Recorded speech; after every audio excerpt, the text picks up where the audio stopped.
debería escuchar. Ok. Cualquier cosa que no te escuche, si no se escucha chicle. Vale. Bueno, buenas tardes, buenas casi noches. Mi nombre es Lili Marquechena, soy ingeniera del producto que hago y por qué me han invitado el día de hoy. Pero la idea de hoy es explicarles un poco cómo trabajamos con sueños, yo soy parte del laboratorio de sueño y memoria, y cómo podemos procesar los datos que tenemos de los estudios de sueño para así analizarlos y sacar información del mismo. Bueno, yo estudié ingeniería acá en el ITBA, me recibí hace 2 años, ahora estoy haciendo mi doctorado acá en el ITBA también, doctorado en ingeniería, y lo estoy haciendo en el laboratorio de sueño y memoria. Todo el año pasado fui becaria doctoral en CONICET, este año ya no. Estoy trabajando para una empresa desarrollando software y también que tiene que ver con el tema del sueño, la memoria, y también soy docente de una materia que se llama procesamiento de señales biológicas. Solamente para la charla tiene de ese estilo. Ahí no solo tocamos al sueño, sino que también tocamos otros órganos, hoy voy a ver un poco, en realidad y lo puntual. Pero bueno, como vengo capaz un mundo más hard, las ciencias un poquito más duras, la idea es explicar un poco el procesamiento en general, para que se entienda qué es lo que hacemos procesando datos en general, y también explicarles un poco de sueño y cómo combinando esos mundos tengo que hacer un procesamiento distinto.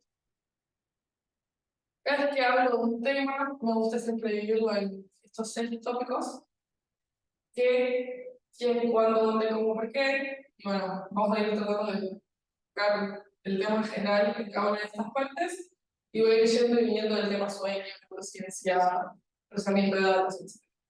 Traté de dividirlo así, así que no se definir igual el concepto. Empecemos por qué es el procesamiento. Antes de decir qué es el procesamiento, vamos a hablar de qué son las señales y luego vamos a lo genérico. Ahí no se ve, pero si googleamos la definición de señal, que es lo primero que hacemos cuando tenemos que buscar la definición, vamos a encontrar un montón de definiciones obviamente. La que más nos interesa en el mundo de los datos, o más físico, por decirlo, va a estar relacionado a impulsos eléctricos de radio no, porque vamos a quedar solamente con los eléctricos, que se transmiten o reciben. Vamos a quedar con ese concepto. Y segundo, yendo a la otra infinidad que utilizamos ahora, que es ChatGPT, si le preguntamos definición de sueño, yo creo que nos va a estar una mejor definición que Google, y nos cuenta desde distintas perspectivas qué es la definición de una señal. Nos vamos a quedar con su definición de señales eléctricas, que bueno, está hablando de corriente, voltaje, circuitos eléctricos, ahora vamos a hablar de eso. Señales pueden ser analógicas, se meten en un tema de analógico digital. Y también vamos a quedar con una importante, la voy a tocar así todo de costado, pero no es, para nosotros en bioingeniería no es importante, que es la matemática y la estadística. Así nosotros, bueno, en nuestra carrera tenemos 5 matemáticas, de llevar de este estilo, pero si tenemos 5 matemáticas y una probabilidad estadística como para poder hacer procesamiento de señales. Sí, 7. Ya la lineal, claro, señal 7. Así que vamos a necesitar, como, obviamente, el 75% de esas matemáticas que usamos, pero el otro 25% la verdad es bastante importante y nos termina ayudando a encontrar esas herramientas para hacer el procesamiento del fenómeno valor. Así que ChatGPT nos lo define mejor.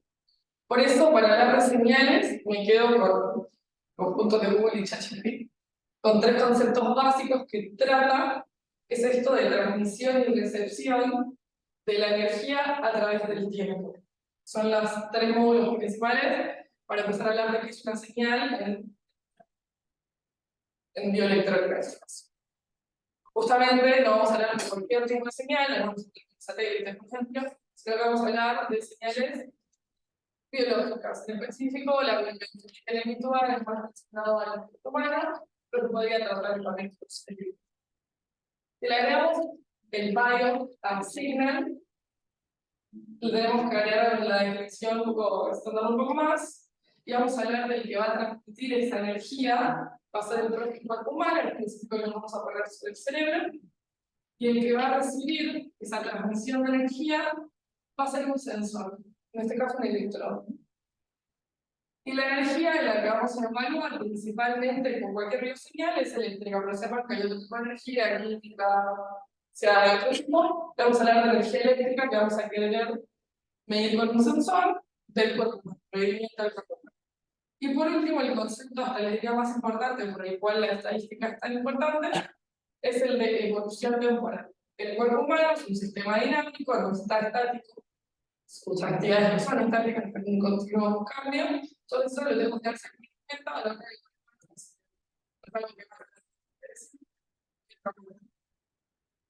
y aparte, lo que queremos hacer es procesar esas bioseñales, y a esto le sumamos poder generar la señal del cuerpo humano, si es que la está generando el propio cuerpo, posibilitar esa recepción, es decir, tener un dispositivo acorde que la pueda leer.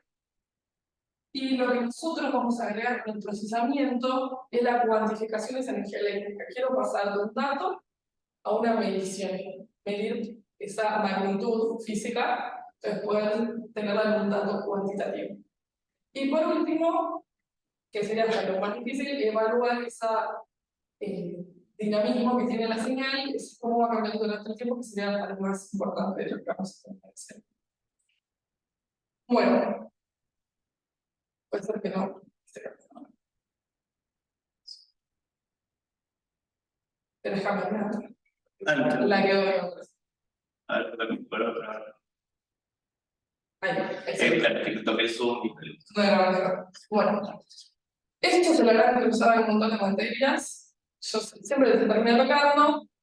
Vamos a traer esta pirámide que yo la aplico como BKW, que es un poco de lo que se quiere hacer siempre en cualquier materia de procesamiento de datos, es a partir de los datos extraer información en un contexto, de esa información generar un conocimiento, o ideas, con insight, y llegar a la máxima sabiduría que puede extraer de esos datos. Acá en realidad le vamos a hacer un poco el paralelismo con la carrera. Lo que vamos a hacer en bioingeniería es mezclar el procesamiento de datos, es decir, de los dos datos de GeoI, vamos a sacar información y con la biomedicina, con el know-how que tengamos de distintas áreas, vamos a poder generar esta sabiduría que tanto estamos. Y así poder terminar en un aprendizaje de lo que estoy estudiando y la información que estoy sacando.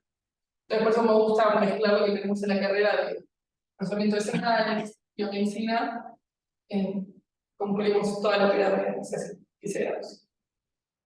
Bueno, pero hoy vamos a quedar capaz solamente en el primer tramo y un poco les explico qué pasa en el sueño para poder entender. De los datos, la idea es generar algún puente para poder pasar de un punto físico, de una magnitud física de un microvoltio, a una información sobre el órgano. En este caso, hoy va a ser el cerebro, pero se puede hacer con otros órganos. Para eso, volvemos al concepto de señal y, como les había dicho en la descripción, una de las magnitudes más importantes que tiene la señal es su evolución temporal. Entonces, en la primera dimensión que la vamos a evaluar va a ser en el tiempo. Y la segunda dimensión importante para evaluar cualquier señal, en este caso la de G, va a ser una magnitud física que va a ser el voltaje. Como sé que la charla capaz se abre a muchas carreras, quería como retomar un poco el concepto de qué es el voltaje, que es lo que estamos midiendo. Si vamos como al físico presente es un poco difícil hablar. Pero si vamos a como la definición más básica de dónde viene el concepto del voltaje, viene del concepto del potencial eléctrico. ¿Qué es el potencial eléctrico? Bueno, si yo tengo un campo electrostático, es decir, se me genera un campo electrostático por la presencia de distintas cargas, y yo quiero mover una unidad de carga de un lado al otro, tengo que hacer un trabajo. Es muy difícil. Entonces, ese trabajo por unidad de carga, es decir, está hacer la carga que estoy en el campo, podría hablar de ese voltaje que estoy teniendo en un punto del espacio. Siempre hay que tomar un punto de referencia y eso lo después vamos a retomar. Pero en realidad lo que vamos a hacer o a censar nosotros con el sueño, con el EEG, es diferencia de potenciales eléctricos. Entonces, entre dos puntos, como está ese voltaje entre dos puntos distintos, y directamente evaluar la diferencia entre esos. Si vamos a hablar de potencial eléctrico, tenemos que hablar de la ley de Ohm, para definirlo prácticamente, que hablar de la ley más universal que tiene la electrónica hoy en día. Así que, la idea de preguntarles, ¿tienen una idea de qué es la ley de Ohm? En algún momento necesitarían Con algo de la resistencia. Exacto, muy bien. Hay voltaje y hay resistencia. Y si mezclamos los dos, hay corriente. La ley de Ohm dice que si yo tengo una diferencia de potencial y pasa a tener un conductor con cierta resistencia, voy a generar una corriente en ese circuito. No me voy a meter a magnitudes físicas, pero bueno, sepan que la resistencia sería impidiendo que pase esa corriente y generar una diferencia de potencial y tener dos caras distintas, un lado y el otro del conductor. Esa corriente es generada en cómo van a circular los electrones a través de ese conductor. Cuando vamos a hablar de potencial eléctrico, es la D de esta ecuación, resistencia es el R y la corriente es la I. Y cada uno tiene su propia unidad. La corriente en ampere, voltaje en volts y la resistencia de ohms. Pero cuando hablamos de la magnitud de las señales eléctricas, vamos a hablar de esa diferencia de potencial que vamos a estar evaluando respecto a otro punto en un momento. Si nos vamos a hablar del tiempo, por otro lado, tengo que ver por lo menos cómo va evolucionando la señal, y lo que sí que notar es que tiene una cierta oscilación. Y la oscilación, más fácil para definirla, es el pastito que voy a ver. Yo creo que es el pastito. Y ese pastito puede ser más lento o puede ser más rápido. Entonces va a ser una señal como más comprimida o una señal más lenta, más laxa. Para decir que algo es lento o rápido, sería bueno que esto es un seno científico. Sube baja. Entonces, si yo quiero ver algo del seno, lo que puedo evaluar es el periodo. Entonces, cuando transcurre entre dos puntos equivalentes de la hoja, por ejemplo, entre el 15 por 0. Entonces, ¿cuánto tarda del 15 por 0 al otro? Y en realidad sería, los equivalentes sería toda una oscilación completa. O sea, sube, baja y se queda en ese punto. Eso lo calculo. Y eso me dice qué tan lento o qué tan rápida va a ser la señal. El problema con el periodo es que las oscilaciones lentas tienen un periodo más largo. Las oscilaciones rápidas tienen un periodo más corto. Y una funciona lento a chico y lo rápido a grande. Entonces el periodo como está dando la información al revés. Que lo lento tarda, o sea, más grande el tiempo, y lo rápido es más corto. Entonces es más chico. Entonces habría como que cambiar un poco la definición, y por eso hablamos de frecuencia. O sea, la inversa del periodo. Entonces, yo sé que a mayor frecuencia las otras van a ser más rápidas, más pasto rápido. Y al ser más lentas van a ser más largas, más dilatadas, podríamos decir. Para hablar de esto de tiempo, frecuencia, matemáticamente, pues las 5 matemáticas nos enseñan algo llamado transformada de Fourier. A nosotros aquí en ingeniería.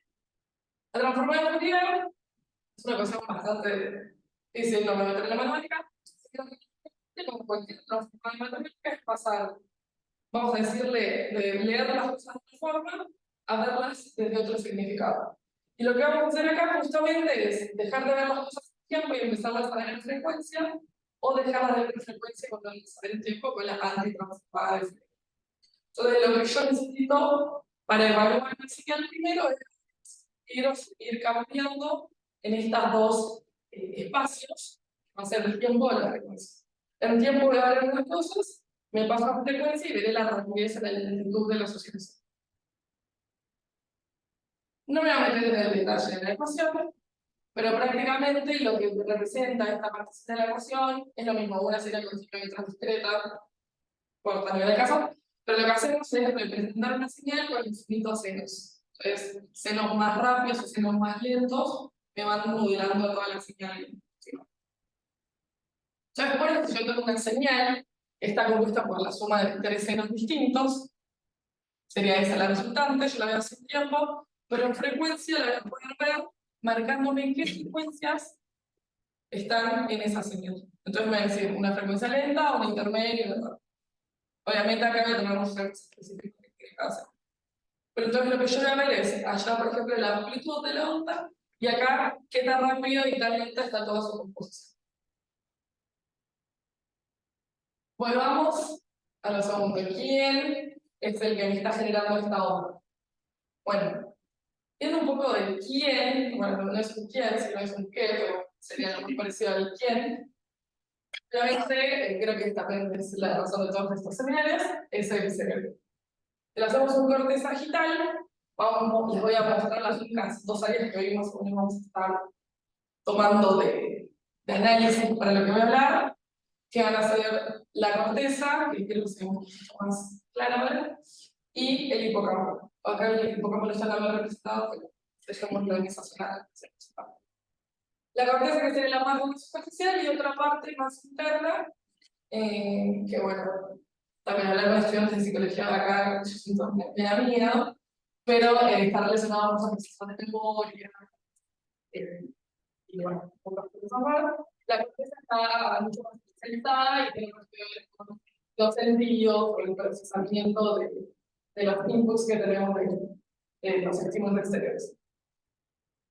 La corteza va a ser la esencia y en el sueño puedo asignar alguna relación a qué puede estar pasando en el hipocampo y la corteza es una comunicación que tienen estos dos centros de almacenamiento, vamos a decir. Después de hablar de eso, pero no quería dejar de pasar de en realidad en qué parte del cerebro íbamos a estar viendo qué está pasando. Y en realidad no son el cerebro, sino que son las neuronas corticales o las neuronas hipocampales, en este caso. Y obviamente el medio que la rodea, la guía y todos los pasos van a estar en este registro grabados.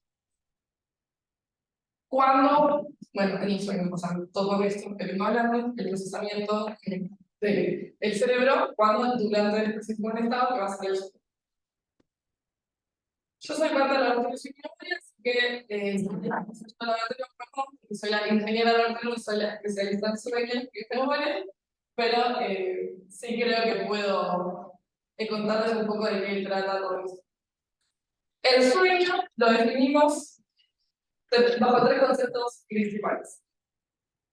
El primero, y para mí es como el más interesante y que mejor lo resume, porque lo puedes diferenciar del resto, que es hablar de que el sueño va a ser un estado, pues un estado en el que entra el cuerpo humano de manera natural, entra en un reposo, por esto eso baja la actividad fisiológica del cuerpo, y puede ser reversible. Eso también es importante. Porque si nos quedamos hasta el estado de reposo natural, hasta 50 de muerte, si ponemos. Vamos a hablar de que sea reversible y no vamos a armar. Es algo que... Bueno, como les dije, baja los niveles de actividad fisiológica en un montón de órganos. En el cerebro no están así, pero bueno, el resto de los órganos sí. Y una de las características más importantes, que es muy obvia, que nuestra respuesta a los estímulos externos es bastante nula. La verdad que si hay un estímulo externo, nos despierta, entonces no podemos continuar en ese estado de relación reversible, así que se termina saliendo. Y muchas veces hasta nos pegamos del mundo, así que directamente no tenemos respuesta a los estímulos. Hablando un poco, la mayoría de los animales, o sino que todos los animales duermen o pasan por procesos similares al sueño humano. No me voy a meter como duerme cada animal, pero todos pasan por algo similar a lo nuestro. Pasan por un estado de reposo irreversible. Y el sueño, evolutivamente, es algo que tiene cierto interés, porque hay hasta animales que hasta se ponen en peligro con tal de dormir. Entonces, evolutivamente, gastar energía, porque en el sueño también se gasta energía, exponerte a un riesgo, y hasta prácticamente el hecho de que tu especie no sobreviva, que sería lo que la evolución primero quiere, está dejado de costado y el sueño sucede igual. Entonces, esa explicación filosófica de por qué dormimos, para qué dormimos, obviamente para les contar un poco el para qué lo que se cree, pero lo que sí nos podemos afirmar es que si vamos a dormir, algo en el proceso evolutivo tuvo que pasar para que sigamos durmiendo y se vaya manteniendo a lo largo de la evolución del ser humano y de los... Alan Rexcaper es uno de los pioneros, de una de las escuelas más importantes todo el estudio del sueño, que es la alemana en realidad, se comparte con la escuela más americana, la mayoría del conocimiento la generamos, pero él es uno de los pioneros de toda la parte del conocimiento que hay de sueño en la escuela alemana. Y bueno, tiene su frase famosa diciendo que si el sueño no cumple una función vital, entonces es el error más grande que ha cometido el ser humano. Esto mismo, nos exponemos a un riesgo, y encima estamos gastando energía, que es lo que siempre el cuerpo trata de hacer. ¿Para qué dormimos? Bueno, no es una pregunta bastante filosófica, sino en vez de responder esa pregunta, vamos a hablar de qué se sabe hoy, qué hace el sueño y nos sirve. Entonces, podemos hablar de 6 áreas más importantes. La primera es que se sabe que está muy relacionada a la optimización del sistema inmune. Cuando vamos a dormir, el sistema inmunológico aprovecha y se optimiza. Después, el cerebro aprovecha para reservar energía durante el sueño, aunque queda activo, son dos cosas distintas. Durante la vigilia tenemos un producto por el simple hecho de estar despiertos y procesando información. Entonces, durante el sueño se sabe que hacemos una limpieza general. Perdón si te molesté, como decía en otro momento, me quedé sin silla, no puedo salir de la cama, me quedó chica la verdad. La cuarta razón que sabemos que porque el sueño sucede es que hay una restauración de los tejidos. Yo esto siempre lo pongo como ejemplos muy normales. Uno, si empezó a entrenar en el gimnasio, va a tener mucho sueño, le da vuelta al cuerpo, pero si durmió mejor, seguramente el cuerpo le duele. Es la primera. Si algunos son viajes egresados, apenas volvieron viajes egresados, se formó. No durmió nada. Optimización del sistema inmune, anulada. Pero esa era la técnica del cerebro, bueno, la más obvia, yo un poco, aunque no se note, estoy bastante baja de energías. Y la eliminación de esos productos de vigilia, bueno, uno lo siente cuando no duerme, se siente saturado, va sintiendo la tensión, capaz. Pero está relacionado a otras cosas y a enfermedades neurodegenerativas que no me quiero meter, pero hay un tema literal de limpieza, de toxinas, entre comillas, que se sabe que está muy relacionado con una mala calidad de sueño durante su vida puede desarrollar una enfermedad degenerativa con mucha probabilidad que hay. Y bueno, y por último, la plasticidad sináptica y los procesos de memoria, que van a ser los que más me toquen de lleno con el laboratorio de memoria. Por eso, yo en el laboratorio de memoria, justamente nos vamos a meter en la parte de memoria, plasticidad sináptica y memoria pueden estar totalmente relacionados. Pero nosotros lo que compartimos es que durante el sueño, durante ciertos momentos del sueño, está sucediendo algo muy importante para la memoria, tanto a corto plazo como a largo plazo. Nosotros en el laboratorio evaluamos distintos tipos de memoria, en realidad siempre van a ser no las motoras, sino los tipos de memorias declarativas, y vamos a ver en los distintos estados cómo puede, según el tipo de sueño que tengamos, el que pasemos más, el que menos, cómo puede ser perjudicada nuestra memoria, cómo podemos ayudar a que no suceda tanto en el vivo. Bueno, como lo dije ya 30 veces, tengo que hablar de la fase del sueño, así que voy a explicar un poco de qué hablo cuando digo fases del sueño, momentos del sueño. Creo que la mayoría acá sabe, o en algún lado habrá leído, que lo primero que alguien ve, o sea, si alguien se acuesta acá adelante, y lo vemos dormir, en un momento va a empezar a movernos muy rápido. Es lo primero que se ve, es lo primero que se descubre. Entonces, por eso la primera clasificación que se hace del sueño es que tenemos momentos que movemos los ojos rápidos y momentos que no movemos los ojos rápidos. Por eso, REM, por Rapid Eye Movement, las energías, y no REM, no Rapid Eye Movement. Le podemos decir humor por movimiento muy rápido o no humor. Es más lindo REM, así que vamos a ver. Eso es lo primero que uno puede ver cuando alguien duerme. Y va a ir oscilando con el que nos mueve, y eso va a determinar cada ciclo de sueño.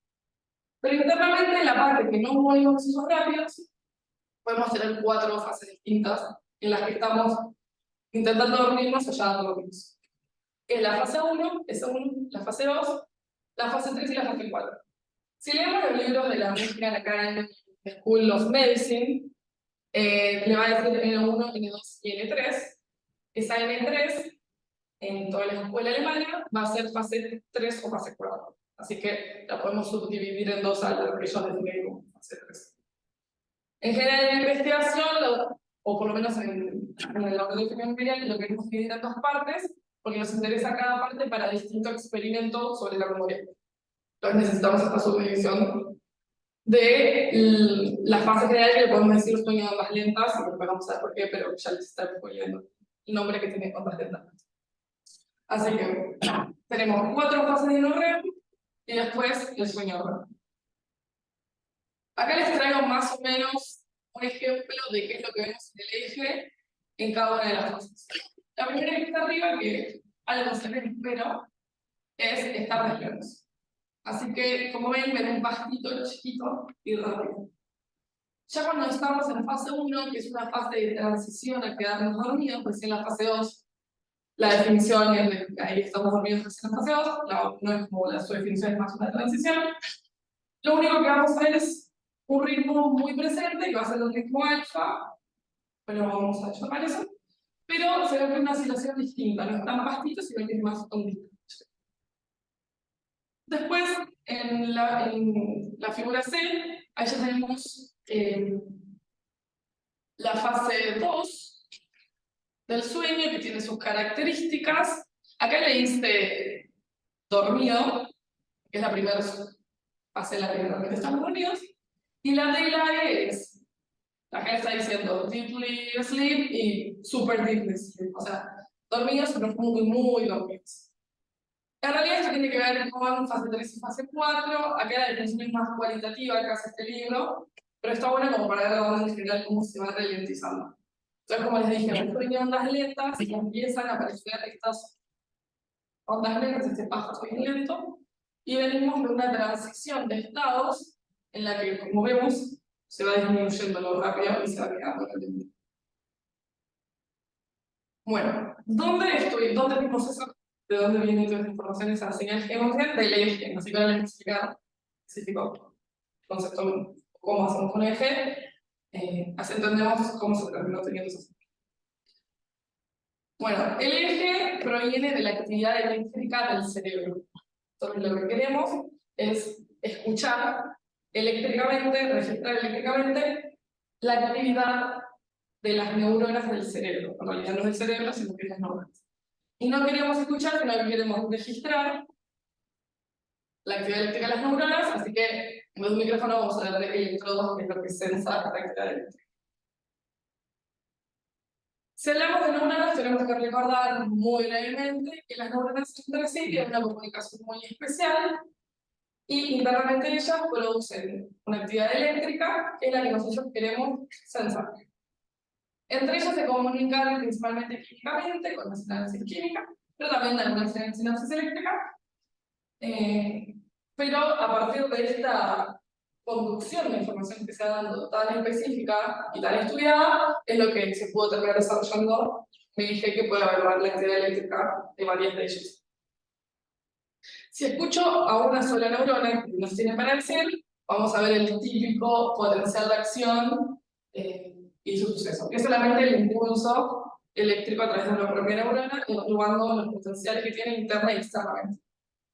Entonces, cuando una neurona llega a su threshold, a su umbral, lo supera, puede ahí lanzar su potencial de acción y así empezar toda una actividad eléctrica internamente para poder transmitir la información y después mandarlo a otra neurona de sinapsis que continúa haciendo lo mismo, enviando la información.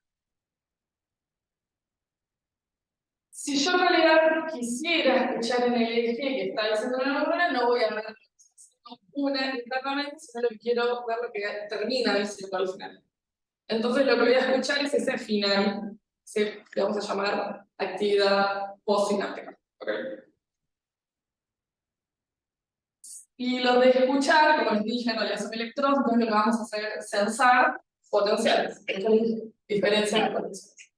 Lo que tenemos que siempre tomar en cuenta para entender qué es esto que estamos sensando es una neurona como un dipolo eléctrico. Es decir, como algo que tiene una cara positiva y la que va a quedar eléctrico. O sea, dos potenciales eléctricos. Para que sea más sencillo, positivo. Entonces, Si yo supondría que lo positivo está del lado del soma y lo negativo cuando produce la sinapsis, y ponemos 3 electrodos en distintas posiciones, lo que vamos a tener es registrar que eso cuán negativo es, pero si estoy más cerca lo escucho más fuerte. Entonces, esta es la verdad, podemos ver que lo que registré es más amplio, el otro registré negativo, pero estoy más lejos, entonces estoy registrando lo distinto. Si ponemos la neurona en otra posición y yo quisiera pensar qué está pasando, si estoy haciendo salto positivo, voy a registrar actividad positiva. Si estoy en el medio, como escucho tanto lo positivo como lo negativo, tenemos que ser algo prácticamente neutro. Y el último, si está en la misma posición, se va a registrar la actividad de la red. ¿Qué sucede? En realidad, cuando yo pongo un electrodo, voy a escuchar, si yo ponga, voy a escuchar a la neurona como en la posición que esté. Entonces yo quisiera registrarla de la mejor forma para que me hable lo más alto posible. Así que a la hora de poner los electrodos tengo que tener en cuenta esto, la posición de las neuronas, y así saber cómo voy a registrar esta información. En realidad lo que sucede con el EEG, ya se sabe, que es un estudio, bueno, no invasivo, porque ahora les voy a contar que son electrodos superficiales, también existen los estudios invasivos con electrodos intracraneales, no es este el caso, que va a usar la actividad eléctrica de las neuronas, pero en específico de células piramidales de la corteza del cerebro. Las células piramidales tienen una posición hacia afuera, que la podemos registrar perfecto, porque sus neuronas están hacia afuera, su actividad posicional está hacia afuera, entonces la podemos registrar directo. Entonces, donde ponga el electrodo, voy a terminar de escucharla. En la corteza está llena de esas, y las que vamos a registrar son esas. Las que estén en otras posiciones no las vamos a poder escuchar, por lo mismo que hablé recién, a la posición que pongo. Entonces, sepamos que va a haber distintas neuronas, y en la corteza tenemos tantas piramidales en cierta posición que nos importa su actividad de dipolo negativo, entonces vamos a terminar registrando esa actividad y nos va a ayudar a registrar. Si la ponemos en distintas áreas, tenemos que saber que no hay tantas pirámides, entonces capaz la actividad que damos no va a ser distinta. Por otro lado, también lo que tenemos que saber es que al poner un electrodo, lo ponemos en el cuero cabelludo, y entre el electrodo y el cerebro tenemos un montón de capas que nos van a ir cambiando la información que realmente se generó en la superficie del cerebro. Distintas capas con distintas estructuras o composiciones químicas. Entonces, encima, la información de la energía real va cambiando capa a capa. Entonces, yo tengo que saber que lo que estoy teniendo es el dipolo generándome la actividad. Entonces, todas las cargas positivas que voy a tener en la superficie del cerebro va a traer las capas negativas de cada una de las capas y se va a ir formando, se van a ir separando como las distintas cargas. Entonces voy generando lo que nosotros le llamamos como capacitores en cada una de las cargas. Un capacitor no es más que algo que no conduce energía y pude separar lo positivo de lo negativo. Los mantengo separados. Eso me ayuda a almacenar la energía en muchos casos. En este caso lo voy a ir generando porque como las neuronas están haciendo la actividad, atraen las capas negativas a la siguiente capa y rechazan las positivas. Y lo mismo se va a ir hacia la siguiente capa. Me va a traer las negativas y me va a rechazar las positivas. Y cada capa va pasando la misma. Yo antes de poner el electrodo pongo una especie de gel que me ayuda y permite también hacer esto. Entonces en el electrodo voy a tener en cuenta que estoy usando justamente eso. La repetición de todos los capacitorios que estoy formando de que registro la señal. Y cuando hablo de escuchar el cerebro, o sea, de poner el electrodo, en realidad es importante decir cómo lo voy a escuchar, o sea, cómo va a ser este electrodo.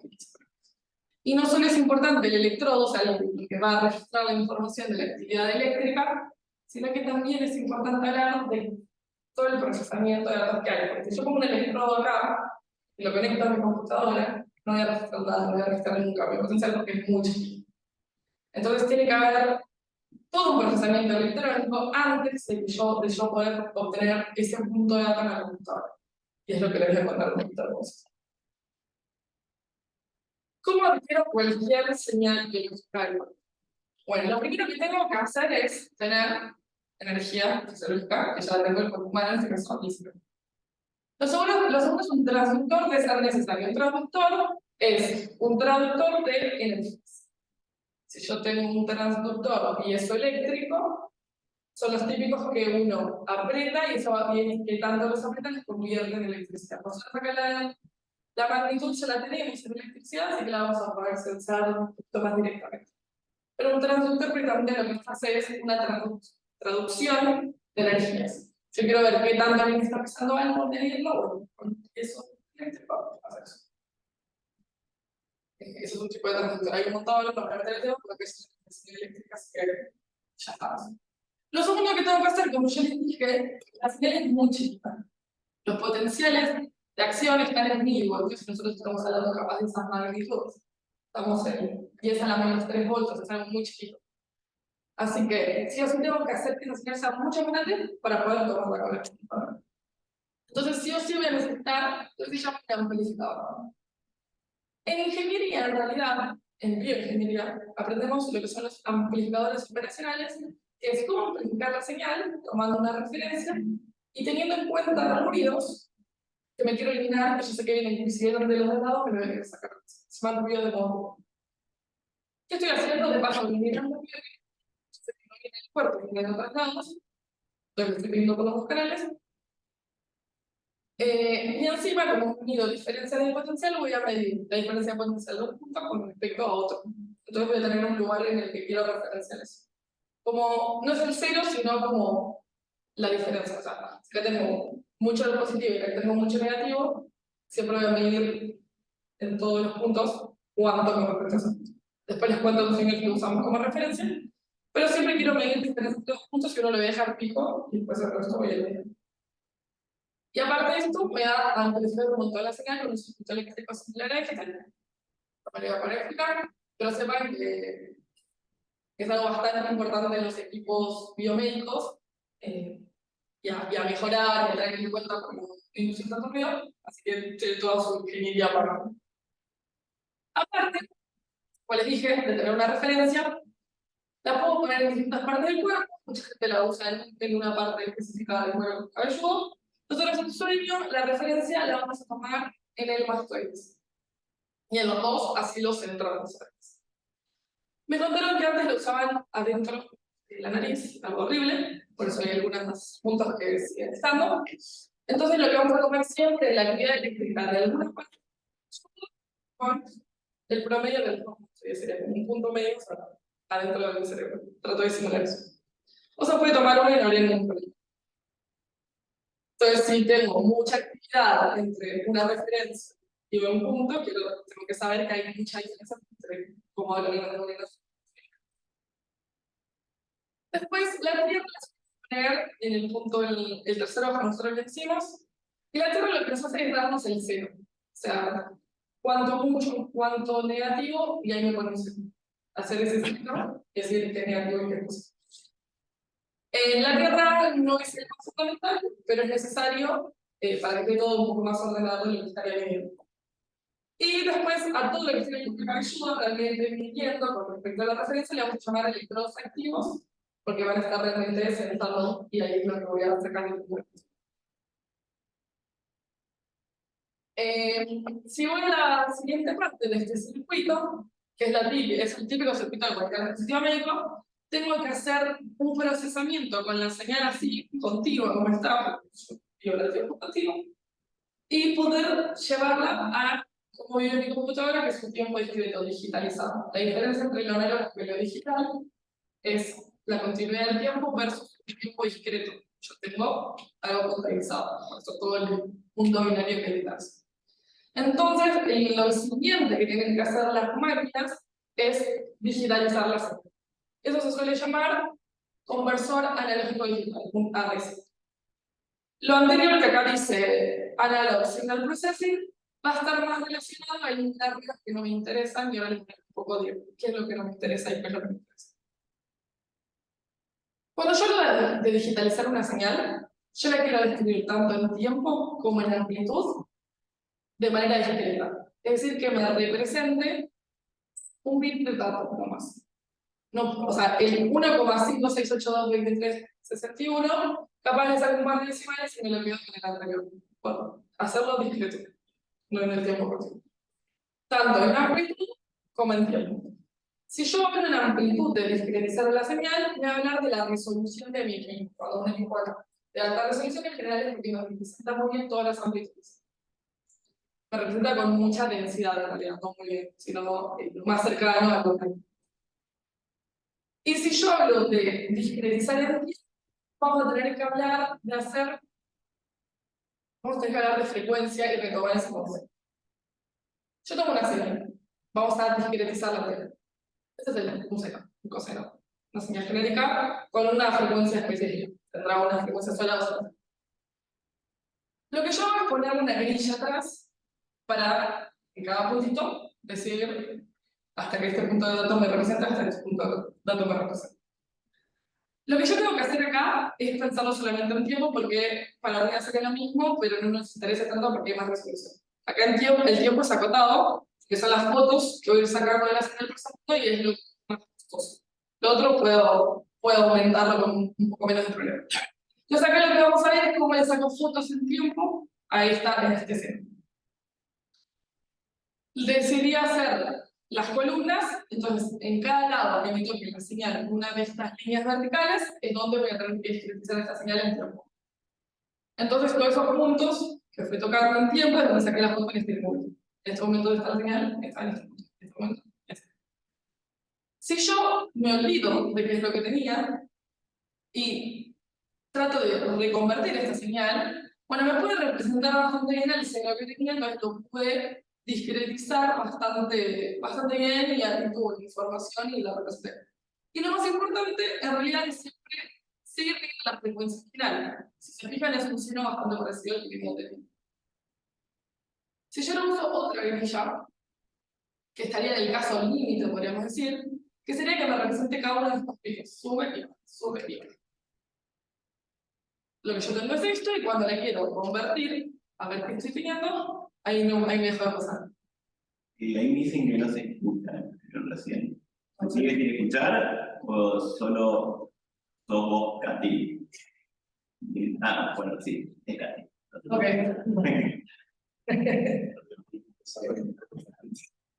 Ahí. No. Es re quisquilloso, ¿viste? No sé por qué anda, ¿no? Pienso que con el coso anda mejor a veces. No, es un tema de quién está seleccionado. ¿Sí? Sí. Ahí fíjate. Pero yo antes lo esquivaba con un pelota de lado. Sí, Pero bueno, no es común. Bueno, el caso límite sería por lo menos decir cuándo sube y cuándo baja, entonces digitalizarlo hasta cierto punto y cuando llega a estos extremos. Cuando reconvierto la señal, es triangular, pero estoy teniendo, me está acercando bastante, por lo menos al que le digo que es más importante, que es la frecuencia original de este señal. Si yo tomo una discretización mucho más lenta, fíjense que ahora lo vertical se me hizo mucho más largo, cuando quiero reconvertir la señal, en realidad reconvierto algo que no era el original. Me estoy saltando cosas y me estoy olvidando cosas que en realidad no corresponden. Me está quedando mucho más lento. Entonces, por eso viene un teorema muy importante en la electrónica, que se llama teorema de Nyquist-Shannon, que lo que nos viene a contar es hasta cuánto, por lo menos, podemos tomar como mínimo para hacer esta discretización en tiempo que queremos. Lo que nos dice Nyquist-Shannon es que por lo menos tiene que ser 2 veces de la frecuencia máxima de mi interés. Entonces, si yo tengo una neurona que como lo más rápido que me puede disparar es 100 veces por segundo, yo tengo que registrarla a 200 veces. Y acá estamos en el mejor caso que lo explica. Yo acá tengo que tomar 2 puntos por oscilación entera, entonces yo tengo que tomar esos 2 puntos para reconvertirlo. Aunque perdí resolución porque obtuve una triangular, por lo menos necesité 2 puntos en una oscilación completa para que me haga esa representación. Y es lo que nos quiere decir esta cosa. Les acabo de dar números que manejamos nosotros en ING, entonces lo que queremos en ING es por lo menos un equipo que me registre 200 puntos por segundo de lo que voy a estar censando. ¿Por qué? Porque hasta 100 Hz es de mi interés evaluar en la actividad eléctrica cortical del cerebro. Entonces, que más alto que eso no es información relevante, porque está viniendo de todos lados, y hasta le diría que a veces hasta 100 es un poco exagerado, podríamos llegar hasta niveles de 80, 35, les diría en otros casos. En sueño a veces nos importa hasta 35, 40, 50, y a veces nos importa hasta 80. Así que depende del estudio que uno vaya haciendo. Pero siempre en realidad el equipo que va a hacer esta digitalización es importante que tenga como los 100 Hz que les digo de base, de ancho, de banda, es decir, 200 puntos de datos segundos que me registre la actividad eléctrica. Una vez que yo obtuve mis puntos de datos, vuelvo a la digitalización así repasamos. Una vez que yo representé en esta cuadrilla todos mis puntos de datos, yo recién lo hice en tiempo, pero también en amplitud lo tengo que hacer, o sea, tengo que hacer que mi comicidad con las líneas horizontales. Así que una vez que tomé puntos de datos, yo sé cuántos puntos de datos por segundo tomé, y además con qué resolución en amplitud, ya puedo ir a la compu y tener esa señal y empezar a hacer todo lo que sería procesamiento real de datos digitales. Cuando hablo, de nuevo, volvamos al concepto del micrófono. Cuando digo de escuchar al cerebro, en realidad estamos escuchando un montón de lados, y no estoy escuchando un lado, no es un solo micrófono, un solo electrodo, y lo que vamos a hacer entonces es poner muchos electrodos en distintas posiciones de interés para mí, para poder escuchar a muchísimas neuronas.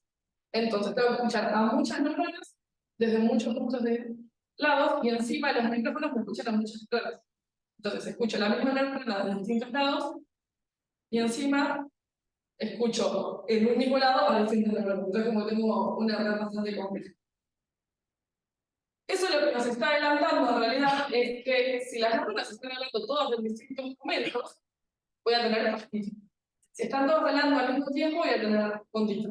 Entonces eso es lo que terminamos viendo. Esto que les muestro acá son las típicas formas de poner estos electrodos, que en realidad son limitados en dos grupos: gorrito o a mano. Ojalá debería gorrito siempre, no siempre de gorrito, a veces tiene que ser a mano porque los gorritos son muy caros. Y hay distintos tipos de gorritos y hay distintos tipos de electrodos. Tenemos electrodos secos, electrodos húmedos, eso depende si lo ponen gel, que eventualmente ya lo sé desarrollar un poco. En general, los más baratos son los húmedos, son los típicos de copa, que les puse las respuestas anteriores, pero los secos también, y hay un montón, depende del estudio que se quiera hacer y la resolución también del equipo y lo que esté probando. Nosotros en el laboratorio tenemos algo así, pero en realidad hacemos algo más así. Esto pocas veces, esto muchas veces. Que es poner cada electrodo y hacer una organización. ¿Cómo ponemos los electrodos? Bueno, si es un electrodo seco no debería hacer nada. Si es un electrodo húmedo, sí tengo que pasar por un proceso para que, yo les dije que tenemos un montón encima de dispersión de energía entre que el cerebro está hablando y yo lo registro, entonces tengo que encima minimizarla por lo menos en el cuero cabelludo. El cuero cabelludo está sucio, con células muertas, peor es el dato que voy a obtener está mucho más sucio. Entonces lo primero que tengo que hacer es limpiar la zona renal y se produce el descuento de los datos. Pero nosotros ponemos algo en la zona, en el sopo, un cable con un electrodo, después ponemos una crema abrasiva, que es como un exfoliante, pero un poquito menos abrasiva. Lo que hace es eliminar estas células muertas, un poco de suciedad también.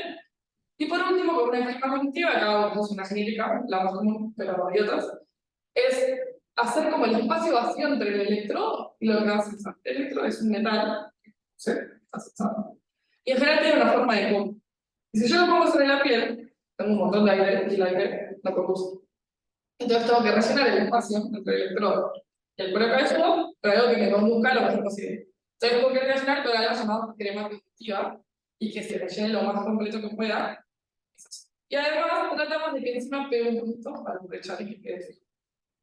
Y si no se pega lo suficiente, utilizamos cinta y lo aseguramos en el lugar, como habrán visto en esta foto que estamos ya en etc. Bueno, hasta acá les conté cómo poner un electrodo, que es una señal, más o menos puede dar una función con la compu. Les daré un poco de sueño y acá vamos a retomar el concepto del eje del sueño. En realidad el estudio que hacemos en el sueño se llama polisomnografía. Poli por muchos, somno por sueño, grafía por registro. Entonces te voy a registrar muchas señales del sueño. Entonces acá les adelanto que no es solo el eje, sino que hay otras cosas. Esta es la imagen más genérica que encontré de una polisomnografía. Y básicamente se ve algo así. Por lo menos del cuello para arriba es así como muy parecido a lo que hacemos en el lado.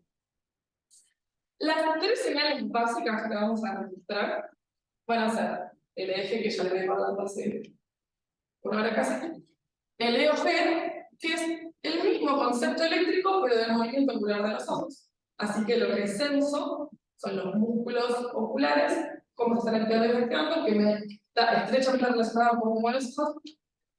Paréntesis, hablamos de que en una fase del sueño hay algo llamado movimiento ocular rápido. Y también la actividad del EMG, de la mandíbula o del mentón. Todos los músculos relacionados a eso. Estas 3 señales son las básicas para saber en qué fase del sueño está una persona. Después, si uno va al médico y se hace una polisomnografía, le puede sumar un montón de otras, que me los puso, están allá arriba, pero no se ven, que puede ser electrocardiografía, o sea, la actividad eléctrica del corazón, movimientos de los músculos respiratorios, movimiento de las extremidades, saturación de oxígeno, porque se puede integrar la del sueño, entre muchas otras cosas más. Por eso es todo el otro cantidad de equipos que tiene el señor en su cuerpo. Nosotros vamos a en la parte de la cabeza. ¿Cómo ponemos los electrodos? Tenemos un sistema internacional muy genérico, muy llamado sistema 1020. Este sistema 1020 es una estandarización de cómo podemos electrodos. Los cajitos ya lo tienen integrado, pero en general, si alguien tiene que poner electrodos, tiene que hacer lo siguiente: medir desde el nación hasta el ilion, que es una protuberancia que está atrás del cráneo, y esta hendidura que tenemos entre las 2 cejas. Medimos esa longitud y calculamos, y la centramos respecto a las orejas, también la otra longitud, y en el medio de esas 2 líneas que acabamos de calcular está el electrodo que se llama CZ, que es el central de todo. Y después sigue esta regla. Desde el nacio al 10% hacia adentro, está la posición que se llama F+. Al 20% de esta longitud total está la posición F8. Al otro, y así salimos eso. Y desde el otro plano, lo que hacemos es dividirlo en los frontales, los centrales, los parietales, los occipitales y a los lados temporales. Los números pares son hacia la derecha y los números impares hacia la izquierda. Y después, si dice F frontal, F parietal, occipital, C central, T temporal. Si dice A son las orejas, si dice FP es FP. Y en los ojos, ¿qué sería? En los ojos es... Los que se ponen acá. Exacto, nosotros le llamamos, a esto le llamamos posición de los ojos, izquierda-derecha o vertical y horizontal. Es otra posición. Acá solamente es para todo el eje. Y fíjense que el A1 podría ser como la traducción, lo que nosotros tomamos por referencia en el mastoides, pero en general A1 se referencia a la erección. No va a ser referencia a eso. Y donde yo les dije que ponemos la tierra, se acuerdan que les dije el tercer ojo que estaba el de Messi, eso se llama, es el FPC. Bueno, nosotros le pusimos un montón de cosas a la persona y les saca tener sueño, vaya a dormir, que duerma normal, que ver cómo está su sueño. Bueno, la verdad, por eso todo esto se trata de hacer lo más posible para que la persona esté incómoda. Y en el laboratorio además agregamos algo muy importante que tiene mucha evidencia atrás, de cómo mejorar los estudios, que es hacer alguna noche o siesta adaptacional. Entonces las personas vienen, se conectan a todo esto y duermen. Nosotros solamente lo que hacemos es que ellas estamos cumpliendo tanto al entorno, al contexto mismo agradable, como a todo el peso que tienen el cerebro. Entonces hacen esto como para que sea lo menos raro posible esa primera noche. También porque hay mucha evidencia atrás que la primera noche que uno pasa en un lado de hipnosis, el cuerpo no se comporta como semi-despierto, no tiene la misma actividad que en un sueño normal. Entonces, la siesta adaptación nos evita esa incomodidad que nos genera de por sí dormir en otro lado. Bueno, una vez que yo registro los señales, puedo saber y formar este gráfico que se llama hipnograma, que es ver, en función del tiempo de la noche, en qué fase estuvo la cosa. Recordando las fases, tenemos fase 1, fase 2, fase 3 y fase 4. Fase 3 y fase 4 en la que le iniciamos sueño ondas lentas, y después tenemos REM. Y vamos a considerar una sexta fase que sería vigilia, o sea, Así que W hace referencia a eso, mod a REM, S1, 2, 3 y 4 a la no REM. Y en tiempo vamos a ver, por ejemplo, si me gusta a las 11 se levanta a las 7, se 8 horas de sueño, cómo fue evolucionando su sueño. Si vamos a ver qué pasa en el EMG, en el EEG y en el EMG, vamos a ver que en el EMG, cuando estamos despiertos, hay mucha actividad. Entonces vemos así todo el día. En el EEG vamos a ver que las personas pueden movilizarse. Eso fue naturalmente. Y en el EEG vamos a ver pastito, cuando hablo de desincronizado es pastito, o sea, rapidito, pero de baja amplitud. Cuando entramos y nos empezamos a dormir, ya les adelanto que son las primeras fases, no REM, empieza a disminuirse el EMG, o sea, la actividad muscular se va disminuyendo. Al principio, bueno, nosotros llamamos roll eyes, que hacemos como un movimiento muy lento de ojos, eso siempre se queda dormido. Después casi no se mueven los ojos, a menos que sea algo voluntario, un blink involuntario. Y en el eje empiezan a aparecer cosas muy características de cada fase. Después les adelanto que son, pero eventos, o sea, algo chiquitito, cortito, que me indican qué fase estoy.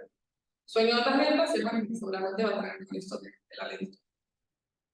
Y en REM, lo característico, lo principal que vemos, es que el EMG se vuelve glúcido. Nosotros venimos de un pastito que va disminuyendo y en REM es una línea. En el mismo eje vemos una línea. Los ojos obviamente se llama en la fase de rápido hay movimiento, entonces tenemos que ver rápido los movimientos que hacemos, pero lo interesante es que es básico y tiene como unas formas cuadradas muy características. Y el eje vuelve a ser una especie de desincronización, o sea, no desincronizado, sino un pastito, pero disminuye su amplitud. Veníamos de fases que tienen amplitud muy alta, acá disminuye y se vuelve a convertir en pastito. Entonces, por eso REM y vigilia y el estar despierto son casi parecidos. Uno, si ve el eje, son bastante parecidas las señales. Lo que más nos diferencia es el movimiento mentoniano mandibular, que es nulo cuando estamos dormidos en realidad. Bueno, acá les muestro más o menos cómo se ven las señales. Cuando estoy despierto, es un pedazo, como les dije, chiquitito el eje y desincronizado. La primera fase, que es de las que vamos a clasificar, pero no es sueño, sino que es la transición, es la fase 1. Esta fase 1 tiene mucha actividad alfa. Entonces es una actividad muy característica del espejo solar, pero es muy típica de los ojos cerrados y estar quedando en los dormidos superiores.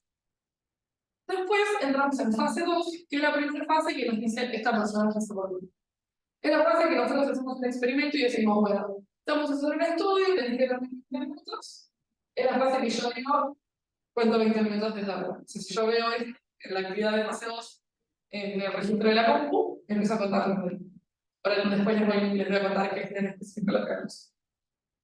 Después tenemos fase 3, y fíjense que se está contando lo gráfico que habíamos visto antes, que se va haciendo todo mucho más lento y mucho más amplio acá en el trato del espejo, sí se hace mucho más amplio, hasta llegar a la fase 4, que es lo más lento posible que podemos llegar a tener.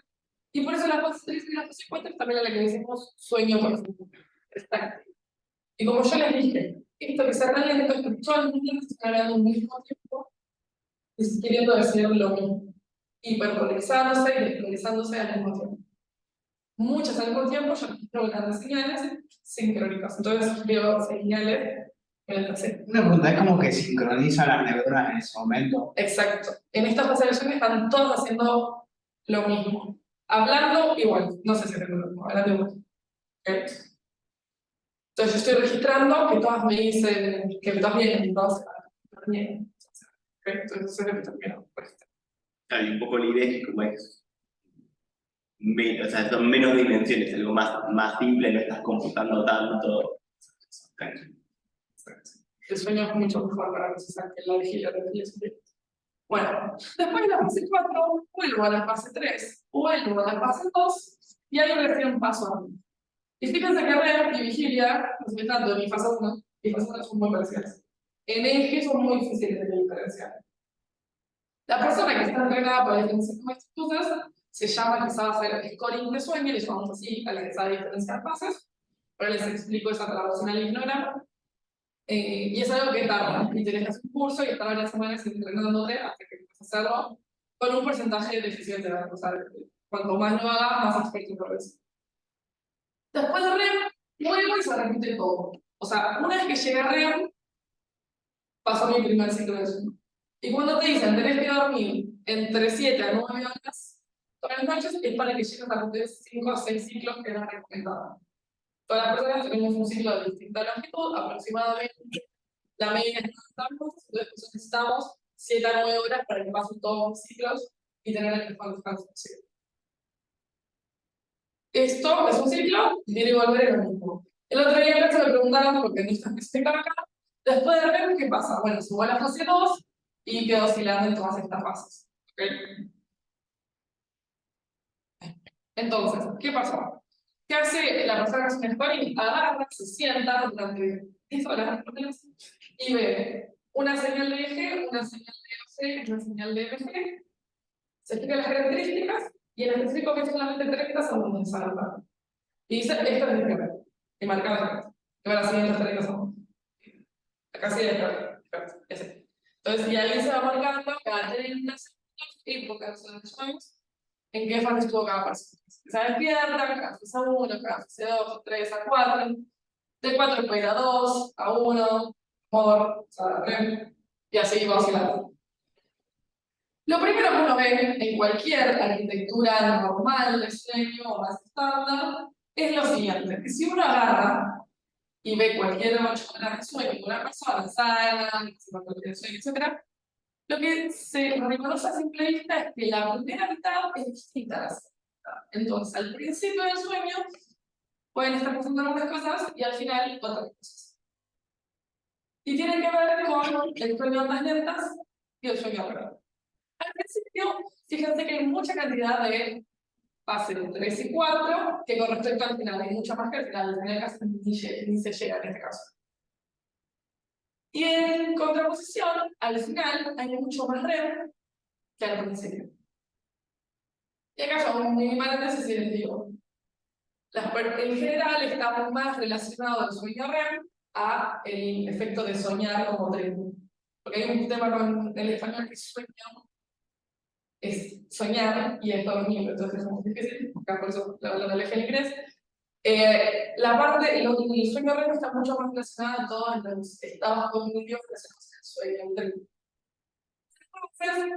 generalmente uno se levanta y se acuerda del sueño, es porque se puede haber levantado REM, haberse acordado de lo que estuvo soñando.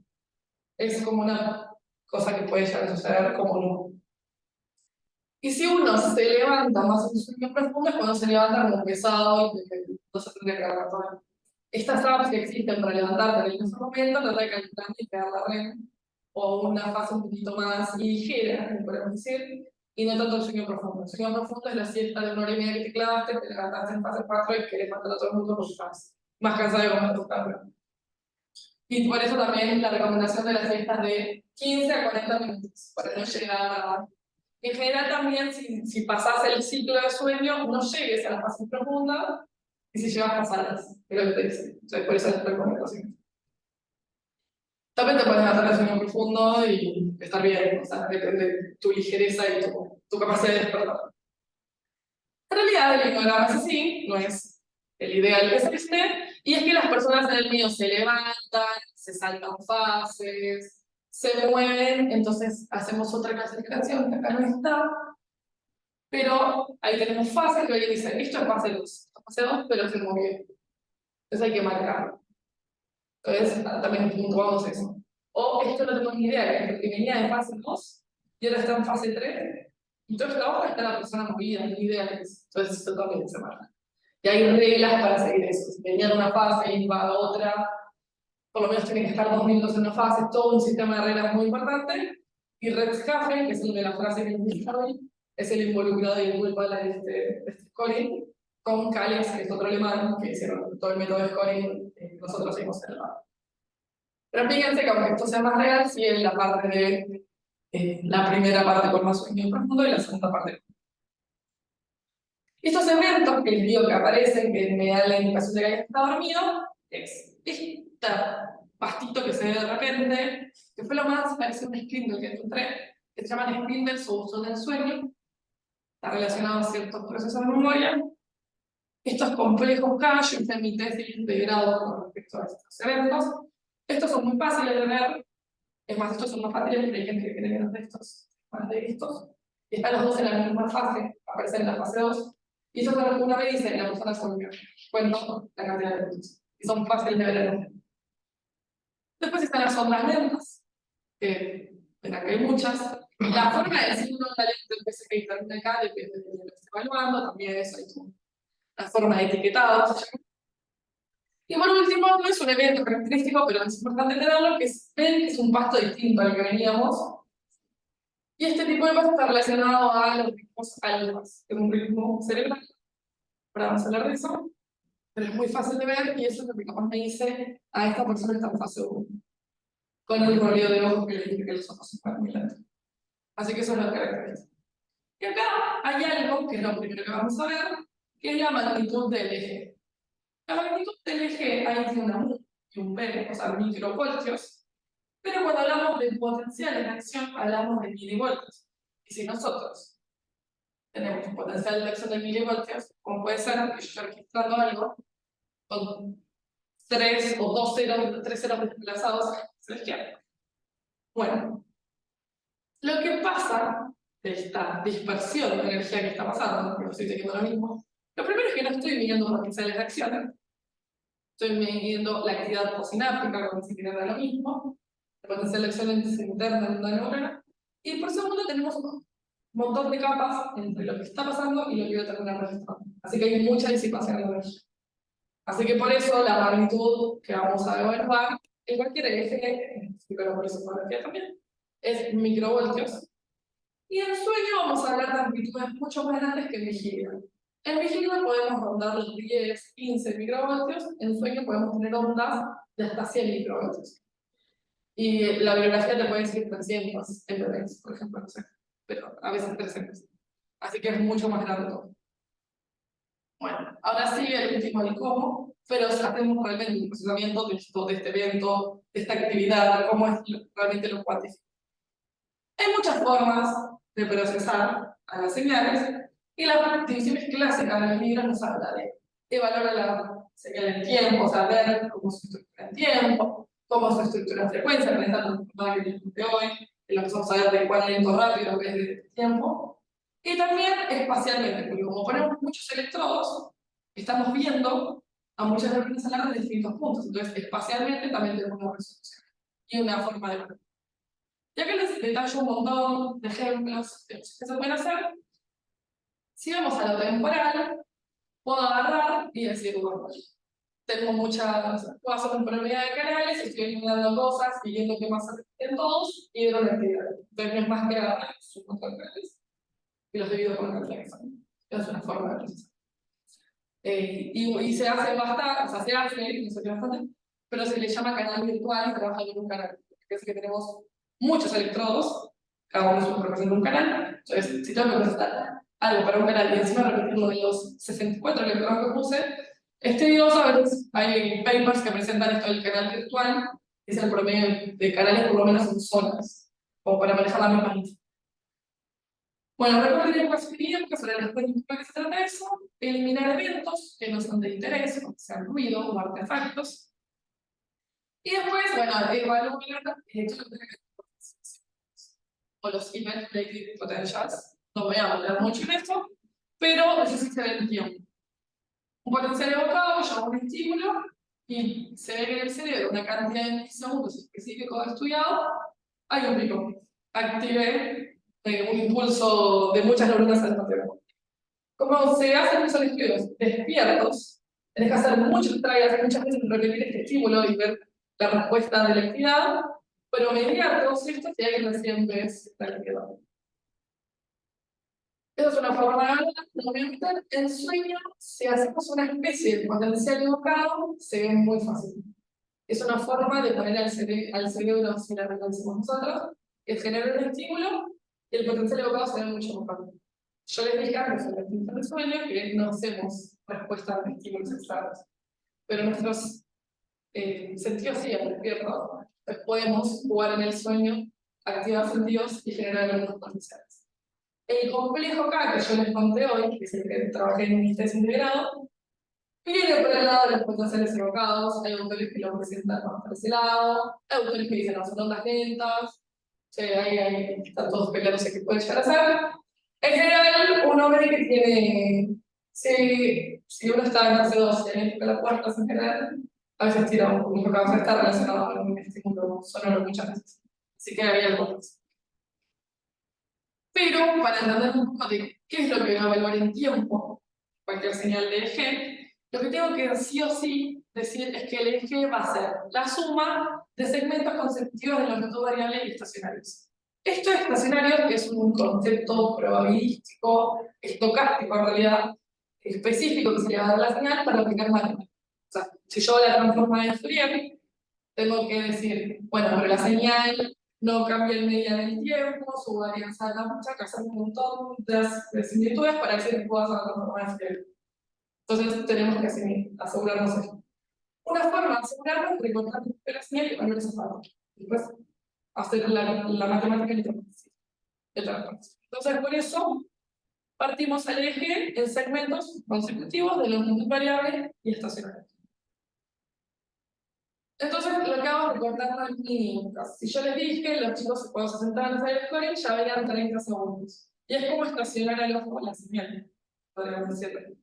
Pero acá, para hacer la matemática que necesitamos, esto de análisis espectrales, necesitamos recortar la matemática y aplicar la matemática sobre un pedacito más chiquito. ¿Qué tan chiquito? Bueno, el que procesará la señal, la tendrá mojado el criterio de decir hasta esta cantidad de segundos tiene sentido, o esta cantidad de segundos.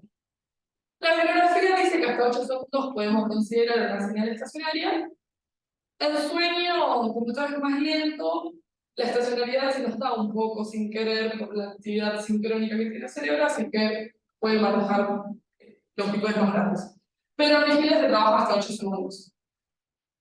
Y también para eliminar artefactos, es decir, cosas que pasaron que no necesito estudiar y evaluar, porque o vienen de una fuente que no me interesa, o es ruido.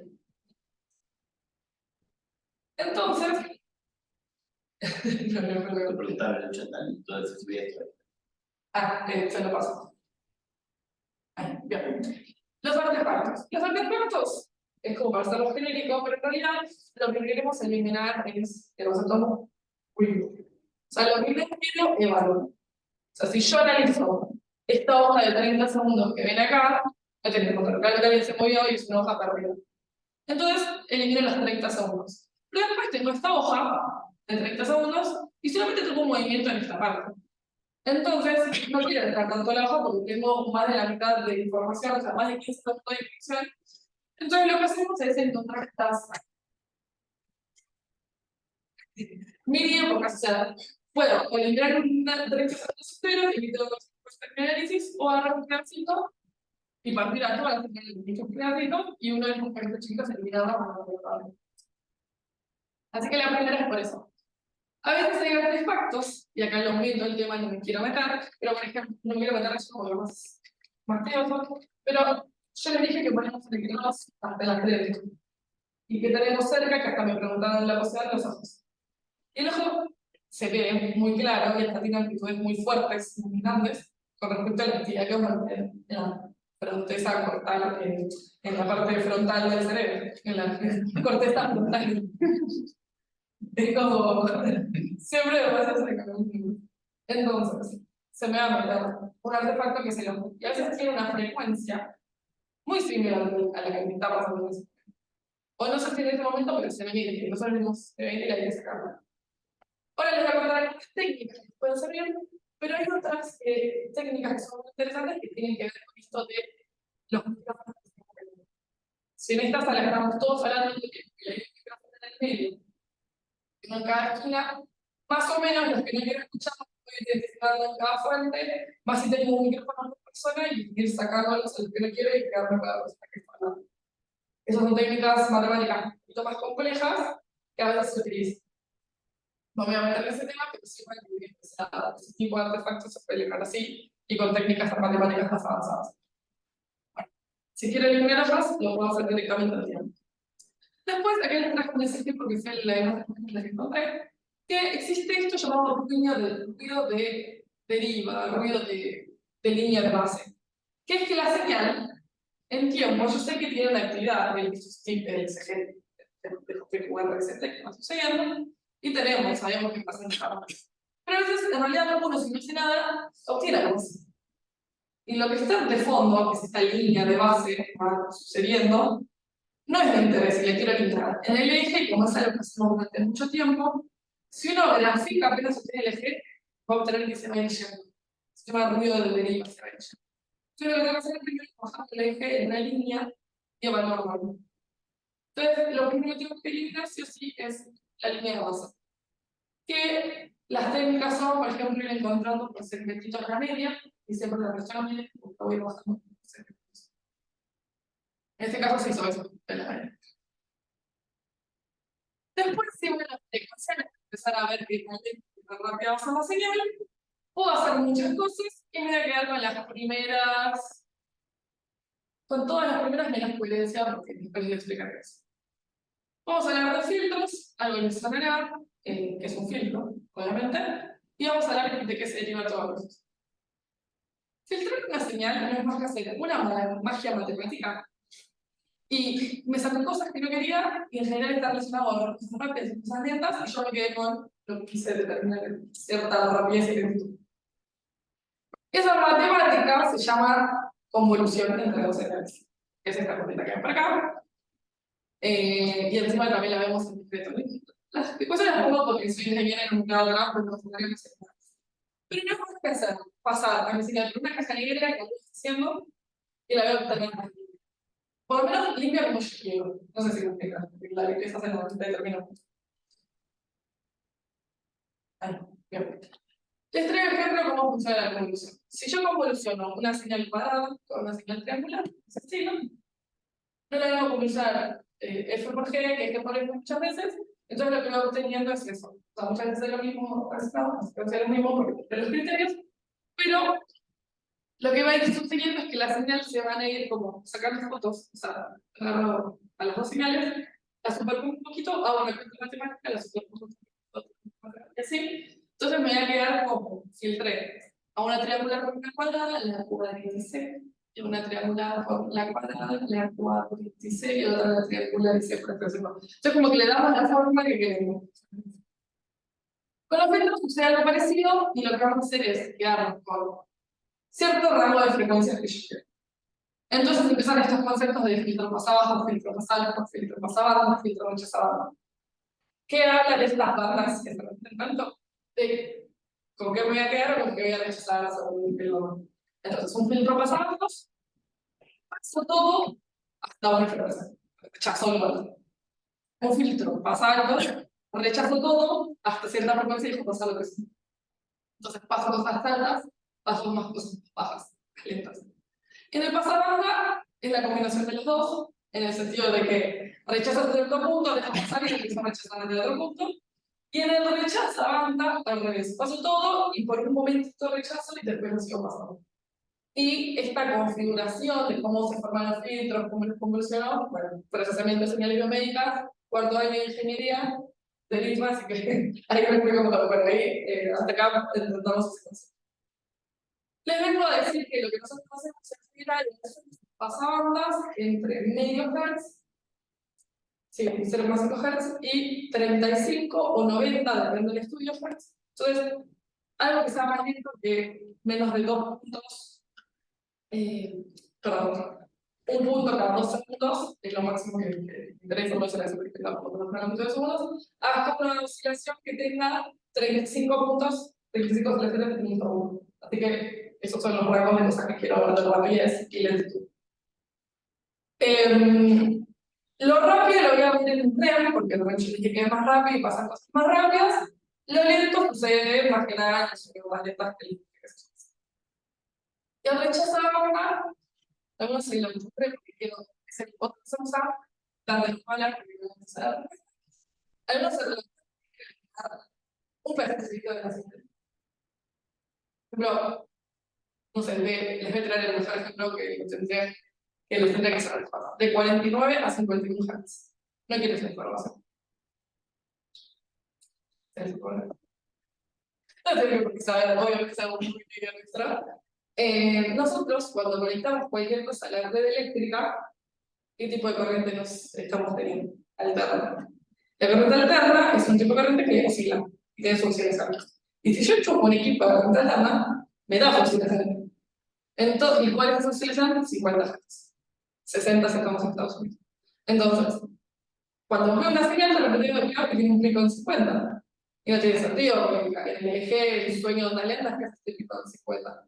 Bueno, el rechazo de banda viene eliminado, lo llamamos ruido de línea, que es lo que me manda la línea eléctrica, la red eléctrica. Entonces, elimino de 49 a 51 por un rechazo de banda. Ese tan finito se llama notch en específico, y elimino solamente esas frecuencias porque sé que vienen de una fuente que no es de mi interés, de la red eléctrica. Bueno, una vez que filtré la señal y me quedé con lo que yo quería, tengo que sacar información, porque hasta ahora solamente hice cosas y no lo sé. Retomemos un poquito de Fourier. En Fourier yo que hacía era dejar de ver un tiempo de señal y empezaba a ver rápido, lento, frecuencia. Fourier, en realidad, si yo toco una señal de este estilo, me devuelve algo de este estilo. No tiene mucho. O sea, por cada punto de datos más una conversión matemática. Por otro punto de datos, no. Entonces, me puede dar alguna información, pero yo no puedo obtener datos cuantitativos de ello. Entonces, lo que solemos hacer es hacerlo de otra forma, como de Fourier, hasta normalizándolo en frecuencias, para obtener como esto, fíjate que está como suavizado. Es lo mismo, pero es como que lo suaviza. Y esto sí me da más información, porque acá yo veo que hay unos picos en algunas longitudes, pero la verdad no es más que computador. Una pregunta, ¿ahí hiciste convolución en la tercera? No, para las 4 veces. Ah, ok. Esto es literal la matemática. Y esto es la matemática otra. O sea, si lo ven, pues, O sea, no sé, que dice que sí, dice cuántas veces uno escucha esto es más parecido al histograma. Va por ahí. Es el mismo concepto. El mismo concepto. El histograma de capaz se ve más en imágenes. O en señales también, antes más por histograma. Lo que hacemos acá es evaluar el inventar del tiempo y hacer esta transformación. Entonces lo que hago es como tener menos puntos de información, después estoy suavizando estas transformaciones que hago, y encima lo hago en una ecuación parecida, pero no tan parecida. Fíjense que esto en amplitud,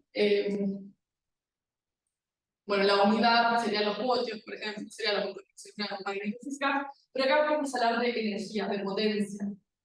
Y se llama Power Spectral Density, o sea, densidad espectral de potencia. Porque la magnitud, en el caso del eje, va a ser los microvoltios al cuadrado, en el que la potencia, eso, y encima dividido Hertz. O sea, es como que encima lo estoy dividiendo por unidad de mi eje X. Entonces está la densidad, ahí está el concepto de densidad. Entonces lo que hago es mejor, o sea, hacer una representación más exacta de cuánta energía había en cada una de las frecuencias. Entonces, esto me da información, aparte de más limpia, me da información. Esto solamente es una matemática que hice. Las dos usan parte del mismo concepto, pero las aplico distintos. Y acá claramente yo puedo distinguir que en esa señal hay una señal muy clara de 200 Hz, muy marcada, una de 350 y una de 400. Seguramente alguien lo que hizo fue, para hacer esta señal, seguramente no sé cómo, agarrar un seno de 200 Hz, un seno de 350 Hz y un seno de 400, lo sumaron y le pusieron encima ruido, entonces se ve la nada misma. Acá Fourier me dijeron lo que hicieron. Sé que es ruido porque te ven que cantidad de todas las frecuencias, entonces por eso yo sé que tengo que encontrar ruido. Ruido no es más que asincrónico, números aleatorios, un valor y otro, interchangeable. Pero sí es cierto oscilación, así que lo estoy deschavando en esta parte. Esto es lo que yo veo para ver cómo se están comportando los ritmos cerebrales en el sueño. Entonces, el sueño de las letras tiene mucha actividad delta, porque yo sé que en la banda de 0,54 Hz, en la densidad espectral de potencia, voy a tener un pico. O no sé si un pico, pero mucho más amplio con respecto al original. Les pongo el otro ejemplo, en fase 1, yo les conté ya que alfa era una actividad que estaba muy marcada. Entonces, voy a ver un pico entre 8 y 3. ¿Okay? Acá me falta, y me van a tratar de subir, el mismo sigma, que no sé si es importante, por lo que les conté hoy, que se llamaba Spindles o uso de sueño. Está ahí entre alfa y beta. Y se ve muy claro en la fase 2, porque hay muchos espacios. Un poquito. Entre 13 y 15, 15 y 13, pero bueno. Los posibilidades se han estudiado a lo largo de la historia y se ve que hay presencia de ciertas frecuencias de estas oscilaciones que hacen las neuronas piramidales. Entonces, cuando estás en somnolencia, o sea, te sueño, en algunas personas del sueño y en distintos pensamientos, teta. Alfa se ve cuando estás relajado con los cerrados, beta habla mucho de la activación de la corteza, ya que se habla de esto de mucho procesamiento de información. Y gamma, que es el ritmo más rápido de todos, fíjense que es el más alto, lo vamos a ver más presente en el sueño REM.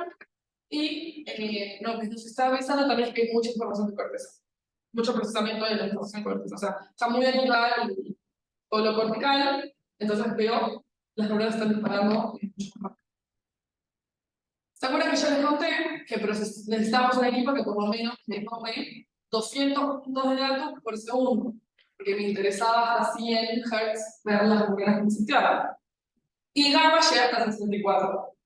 Entonces es como, esto es lo que yo les digo que a veces podemos hacer. Pero el equipo lo importante es que tengamos esa resolución. Nosotros después con un filtro pasabandas podemos llegar hasta estas magnitudes y eliminar el resto. Pero la resolución del equipo en tiempo no sé si es importante, porque cuanto más puntos de datos tenga por segundo, mejor puedo reconstruir más en energía. Otra aclaración que tampoco le va a gustar los de labo. Estos son números que, claro, cada laboratorio tiene números distintos.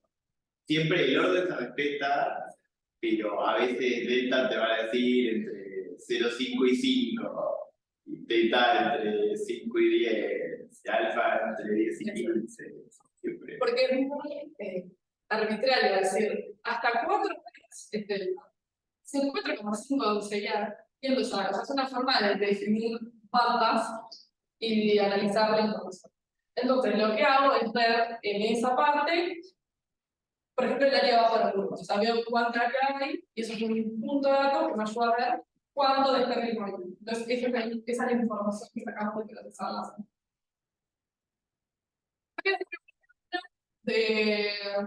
Está bueno, por eso es más, no sé si soy yo, o sea, es mi registro real, no sé, no, sí me parece que no, que creo que el mío decía el una persona fue al laboratorio de estudio y tuvo un sueño lúcido.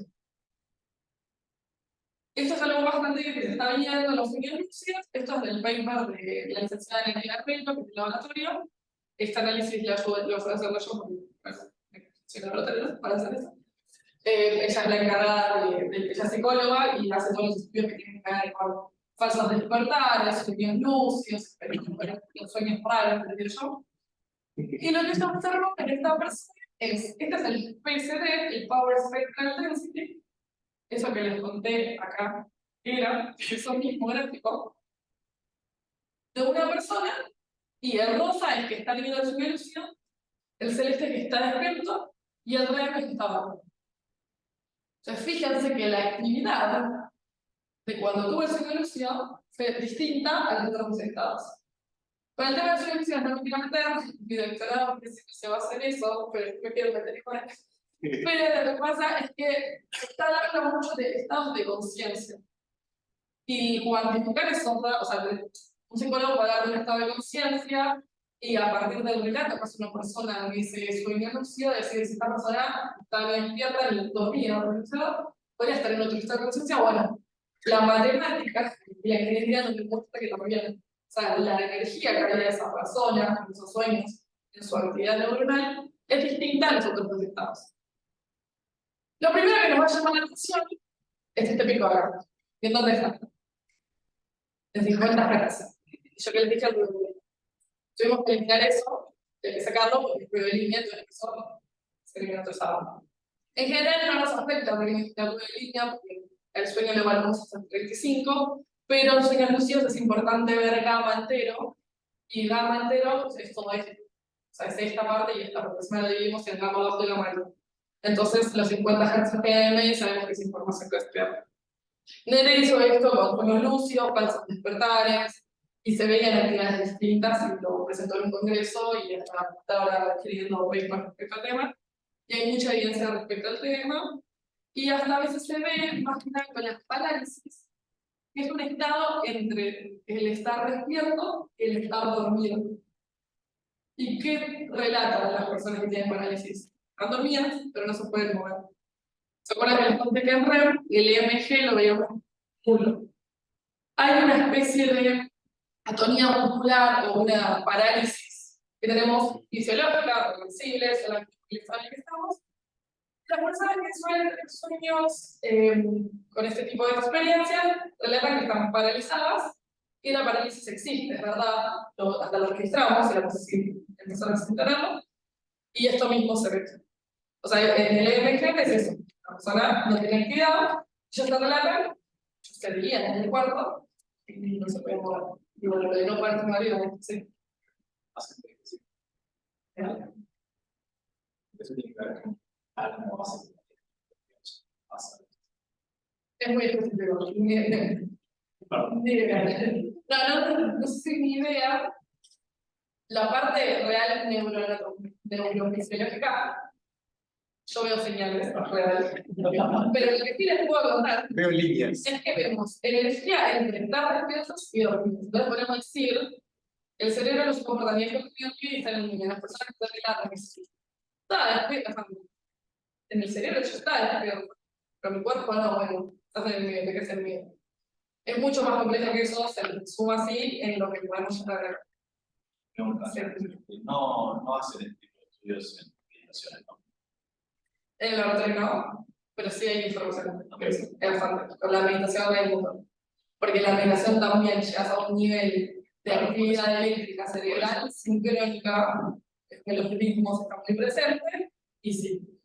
En las meditaciones, lo que la gente a veces relata es esto de experiencias fuera del cuerpo.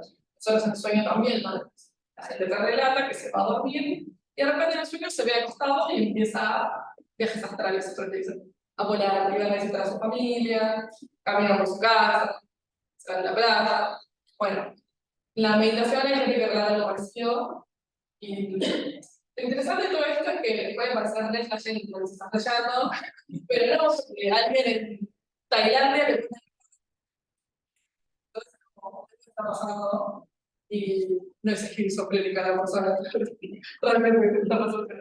Porque en un momento se lo asociaba a una patología capaz. Y ahora no. Suele ser, en mi experiencia, suele ser como gente más, no sé si creativa, pero más open mind, no sé cómo Dale,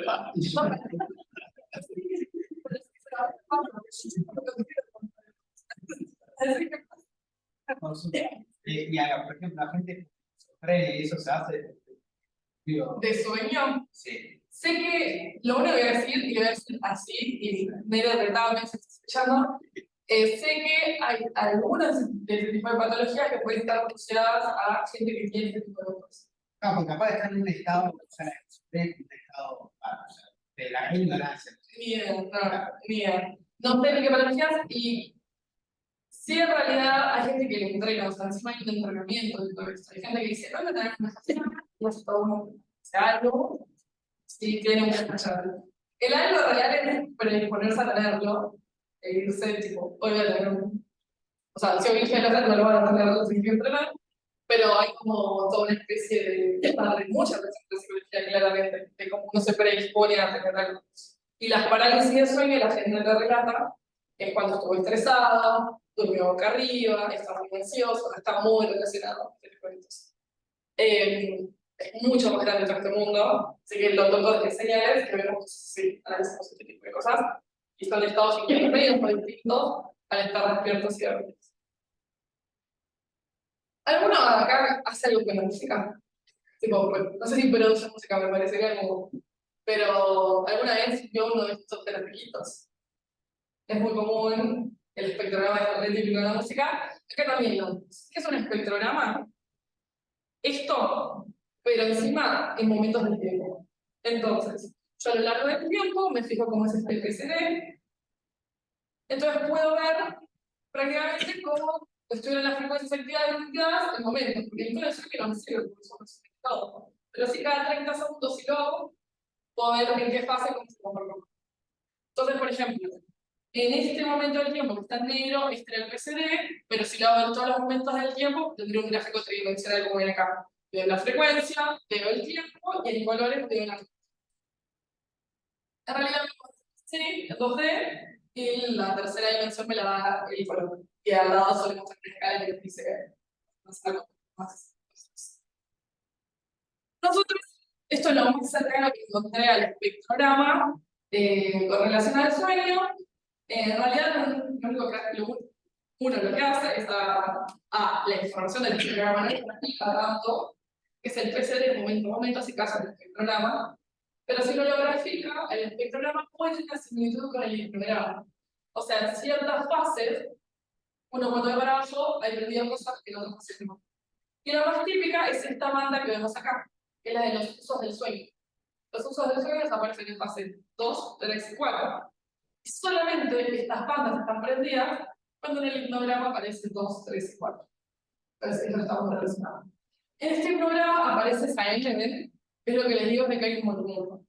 Cuando hay un movimiento, son esas líneas celestes que se prenden todo. Un movimiento es me mancha toda la televisión, porque es muy. Entonces, cuando aparece también una de esas líneas ahí arriba, que indica un movimiento, también vamos a tener una línea celeste vertical que me dice que todas las frecuencias estaban perdidas.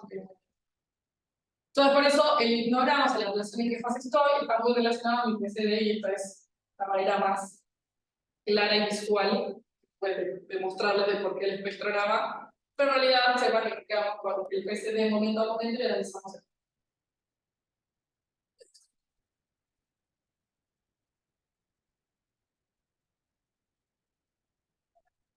Si me hacen cualquier pregunta, soy ingeniera. La conversación de esquizofrenia fue entre el ingeniero y el físico. Bueno, a ver, me hubiera encantado traer mucho más de memoria del sueño. Yo sé que va a haber escritoras de eso y quería traerles qué hago con el estudio de otro lado más, mucho más rápido. Claro, la parte de memoria y sueño tiene teoría atrás increíble, y lo habrán visto, no sé si lo conocen, la hipótesis para la teoría de la consolidación activa de la memoria. Se trata del hipocampo y la corteza como un centro de almacenamiento, un transitorio y otro más a largo plazo. Entonces, en el sueño de ondas lentas, esta actividad que vemos tan lenta es cómo se están comunicando uno con el otro. Entonces ahí está el tema del estudio del sueño y la memoria. En un momento, en los sueños más lentas, el hipocampo y la corteza están hablando. Entonces, mis memorias de corto plazo pueden estar pasando a largo plazo y estaría avanzando. No es esto dicho por el ingeniero. Los invito a escuchar charlas de especificidad de la doctora que era directora del laboratorio, enseñan todo el ciclo de la labor, que están escuchando mucho más lo conductual y hasta lo más piola para los de todo esto. Pero otra vez cuando se dice un texto estadístico tipo esta actividad alfa, esto está relacionado a, bueno, además de actividad alfa,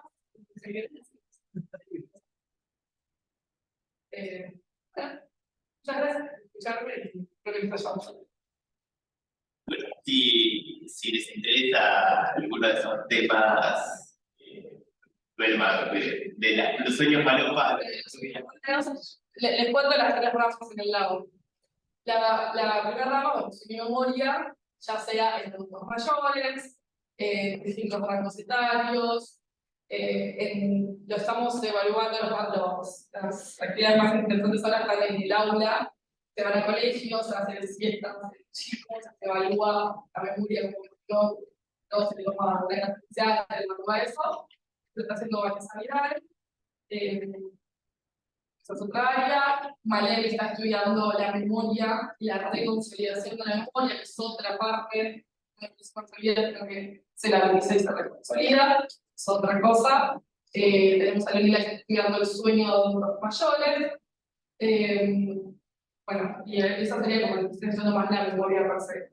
Tenemos el grupo de psicólogos específicos, que son los de falsas memorias, estudiantes de falsas memorias, en distintos rangos etarios, con distintas, no sé, con distintas formas de experimentos, con estudios de distintas cosas, y ellos trabajan en conjunto con Innocence Project, que es una asociación que trata estos casos de condenas que están mal realizadas a personas, y los chicos vienen a dar los fundamentos de las falsas memorias para ir a los procesos judiciales y nada, recomendar otras formas de hacer el proceso o mejorar lo que el relato de una persona a veces está lleno de falsas memorias. Así que están de ese lado son Facundo Prenda, Candela y Matías Bello. Candela León y Matías Bello. Ellos tengo que mencionar a todos. Sí. Después tenemos, estudiamos los sueños raros, y yo estoy en las partes finales, que son Nerea Herrero, que ya estudia tipo todo, eso se porta, la electrolisis del sueño, de la parte más conductual, y yo vengo a hacer capaz ahí ayudar desde el procesamiento de señales. Antes estaba Francisco Gallo, que yo soy doctoró, y ahora está yendo para otro lado de imaginería, y estudiando en cuanto a la fantasía, son esas personas que no se pueden imaginar nada, y los sueños, o creatividad, o cosas, creo que están en eso. Está Matías Pretel, que es el otro ingeniero que hace toda la parte electrónica, pero él está evaluando conectividad en el sueño, o sea, cómo se conectan las distintas posiciones de las actividades que van pasando. ¿Me estoy olvidando de algo? Creo que me salió. Y está, pará, porque en realidad me falta el contenido lírico, o sea, los sueños generales, que está la médica, estoy mirándolo, Agustina. ¿Agustina? Agustina. Agustina médica. La Agustina médica, real. Doctora Agustina. No, médica. Pero cuando es un doctorado hay que sea. Agustina es médica. Ok. Historia se llama cuando no evocas la información. Cuando estás en un alto nivel de nervios de no. Así que cuando vayan a digan eso que es fisiológico. No creo que no llegue a de nadie más, somos un montón. Está raro, tengo que acordar de mucha gente. Y aún está con el tema de los sueños, el ritmo, contenido del sueño, y hace experimentos con eso. A ver, te levantas de vez en cuando y te dice que estás haciendo. Y eso son los experimentos como. Así hacemos muchos experimentos más con el que tiene que ver con los sueños. Nere, no sé si lo hace, pero se hace. Estaba soñando, estaba teniendo una parálisis y lo relata, así te trabaja muchas veces. Y tenemos pasantías, laboratorio, tenemos ayudantes también. Flor que ayuda a organizar los seminarios, no sé con quién está trabajando, pero creo que con Nerea. Coldeiro.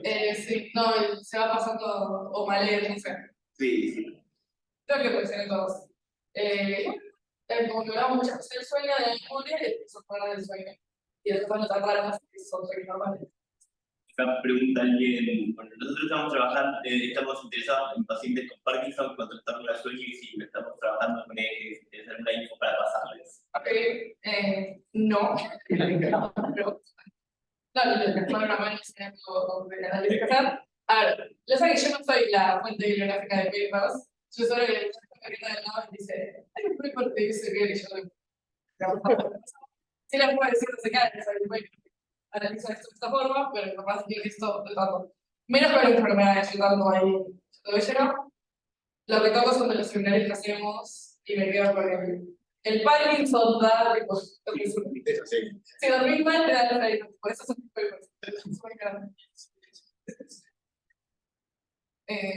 Nada, yo tengo un montón de cosas, está poco estudiado, algo que es estudiar. Y creo que se estudia más en de muchas cosas, y lo innovador es estudiar directamente en humanas.